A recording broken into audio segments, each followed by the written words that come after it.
Hi there, this is Derek from Pacific Coast Auto, and thank you for subscribing and for coming in and watching my videos. Now this one is episode number 3 about fraud and dishonesty in buying a car from Japan. And it is very sad that we have to do these videos because we don't want to have to deal with fraud. This is bad for us as an honest exporter, but also very bad for the customers. For us, we have to work very hard in order to be competitive in a market where so many exporters are doing dishonest things. For the customer, you have to put a lot of trust into buying a car from overseas. And so if there's so much fraud, you need to know what this fraud is and how to get away from it. And so today's topic is going to be about odometers. And this one gets a lot of press, really. People don't believe that the cars in Japan have actual really low mileage, but they really do in most cases. The cars here don't drive very often. People would rather take mass transit, and driving on the public toll roads is very, very expensive. It could be $200 one day just to drive from one place to another if you're going camping or something. And so odometer rollback happens a lot, but it doesn't really happen very much at the dealer level here in Japan. Most of the odometer rolling happens in exporting cars. And so that's what we're going to talk about. Really, there are two areas where the odometer rolling is really a problem. Now, before we get into that, I'm going to explain kind of the difference in different companies and different ways of selling. There are two ways that exporters in Japan sell cars. They can either get orders from customers and buy for them direct through the auction on the customer's request. Now, this is the way that we do it, and this is not very risky because as a customer you get to see all of the auction sheets, and the auction sheets themselves state very clearly if there is rolled back odometer on it, because the place that shows the odometer has a little star right next to it, and that shows you if the star is there, that means the odometer is not the same as the actual mileage on the car. And so for people doing direct purchase, you really don't have to worry too much. If it's found that the vehicle has wrong mileage, you can return the car to the auction, no questions asked. You can get a third-party company in order to check that, and this company is called Jevic. You hire them, they check out the car, and they give you a little certificate to say if the mileage is correct. We can do that for all of our customers, and we have for a number of them. What's good about Jevic too is you get a serial number, and then you can call Jevic yourself, or you can tell your customers to call them yourself and check to see if that mileage is correct. So the other side, there's direct auction buying. The other side is buying from a dealer, and that's really where the odometer rollback happens. See, dealers have to put in a lot of risk in buying the cars, and a lot of dealers will buy a car and lose money on them. And so what a lot of the dealers will do, they'll buy cars and hold an inventory, and they'll roll back the odometer at that point so that they can make higher profit per sale. This is something that's kind of scary and something that you really have to trust your dealer in. I don't particularly like dealer cars, and that's why we're limited in the amount of inventory that we hold, because I really don't like that. I don't like selling cars, and I don't like the liability of something possibly happening to the car. And so we don't do very many inventory cars. Not to say that all exporters are bad with this, but it is something you have to watch out for. If you're going to be buying a car from a dealer, I highly recommend you ask them for the original auction sheet. Take that auction sheet, check it yourself. You can send it to another exporter like us and we'll check it out for you.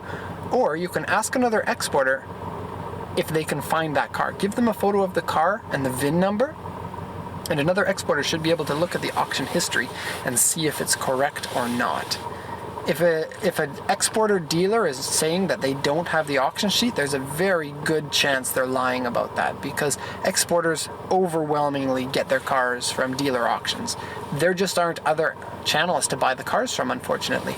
Very few exporters do sales here in Japan, and very few dealers will receive trade-ins that don't go directly to the auction. As an exporter, we buy our cars from the auction and we export them. That's how the companies do it. And so they should have the auction sheet. If they don't, I would be a little bit scared of that.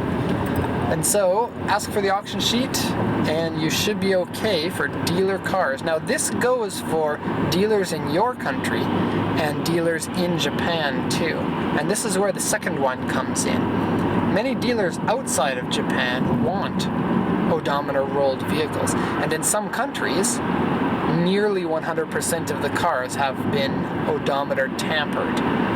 And this happens in Japan, actually.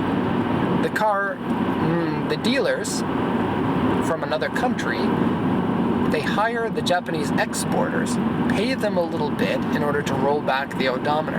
I know plenty of exporters that do this, and I've had plenty of customers turn us down as an exporter because we won't do that. And it's kind of a gray area because in many of these countries, you can't be in the industry unless you do this, because the other companies are just going to outperform you. If you're selling the cars with the real amount of mileage, those cars aren't going to look attractive to buyers. And so it's really unfortunate, and it's a situation that I don't like to have to deal with. And so be aware that dealers in your own country might be rolling back the odometers too. If you're going to be buying a car from Japan, I really truly think that the safest way to do that is buying direct from the auction, where you get to pick your own vehicles yourself and to know the vehicle fully before you get to bid on it. That way you don't have to worry about rolled back odometers, and make sure you've got a company that's willing to go to bat for you with the auction if the odometer is wrong. Feel free to ask for an odometer certificate if you think there's any doubt. If your car has too much wear inside, ask for the odometer certificate. As long as the car is still in Japan, there's no problem to sign that up. And then the company that does that, they only charge 2,500 yen for a basic check and 6,000 yen for an extra check, where they actually take the gauge cluster out and inspect the behind of it to see if there's been any kind of scores or anything on the screws that would that would show some sort of damage to it.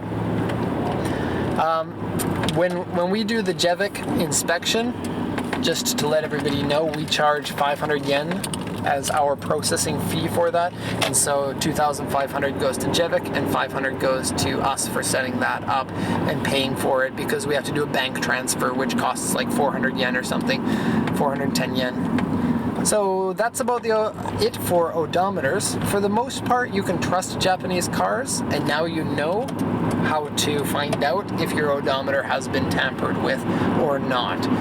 So if you hear people saying all Japanese cars have odometers tampered with, or if you're buying cars for resale and your customers are saying this, you can explain to them what I've told you here. And if you've got the auction sheet and it actually is the authentic auction sheet, then you really don't have much to worry about.